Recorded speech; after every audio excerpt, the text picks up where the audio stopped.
வணக்கம். திண்டுக்கல் மாவட்டம் கொடைக்கானல் தாலுகாவுக்கு உட்பட்ட வெள்ளிகவி, சின்னூர் மற்றும் பெரியூர் கிராமங்கள் கடைக்கோடி கிராமங்களில் ஒன்றாக அமைந்துள்ளது. இந்நிலையில் பாத்தீங்கன்னா அப்பகுதி மக்கள் கொடைக்கானலில் இருந்து அவர்களுடைய கிராமத்திற்கு செல்லணும்னா மலைச்சாலையில் 8 கிலோமீட்டர் நடந்து செல்ல வேண்டிய நிலை உள்ளது. அதே போல் அவர்களுடைய கிராமத்தில் இருந்து 16 கிலோமீட்டர் பெரியவளம் வரை மலைச்சாலையில் நடந்து செல்ல வேண்டிய சூழ்நிலைக்கு அவர்கள் இப்பொழுது தள்ளப்பட்டுள்ளார்கள்.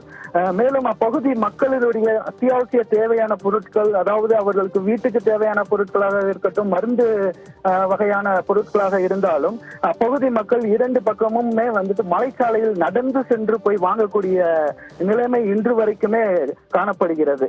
கடந்த மாதத்தில் சத்தியம் செய்தியொலி எதிரொலியாக பகுதி மக்களுக்கு ரேஷன் பொருட்கள் நேரடியாக அவர்களுடைய வீட்டில் கொண்டு போய் கொடுக்கும் நிலைக்கு நம்ம செய்தி ஒளிபரப்பப்பட்டது. அதனைத் தொடர்ந்து தற்போது வரை அந்த சாலைகள் செய்யப்படுவதாகவே கூறப்படுகிறது. மேலும் அதற்கான வேலைகள் இன்று வரை செய்யப்படவில்லை, தொடங்கப்படவில்லை என்பதே உண்மையாக இருந்து வருகிறது.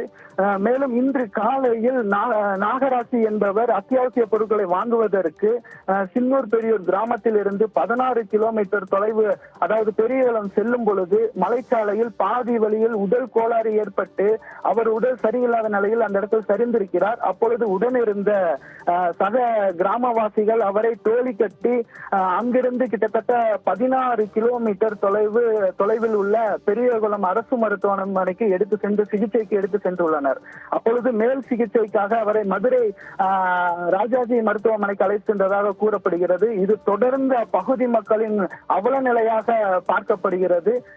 தற்போது வரை 400, அதாவது அந்த கிராமங்கள் உருவாகி 400 வருடங்களாகியும் அந்த கிராமங்களுக்கு முழுமையாக அடிப்படை வசதிகள் எதுவுமே இல்லை. அதாவது குறிப்பாக அவர்களுக்கு சாலை வசதி கொண்டு வந்தால் நாங்களே எங்களுடைய தேவைகளை பூர்த்தி செய்வோம் என்று கிராம மக்களின் கோரிக்கையாக உள்ளது.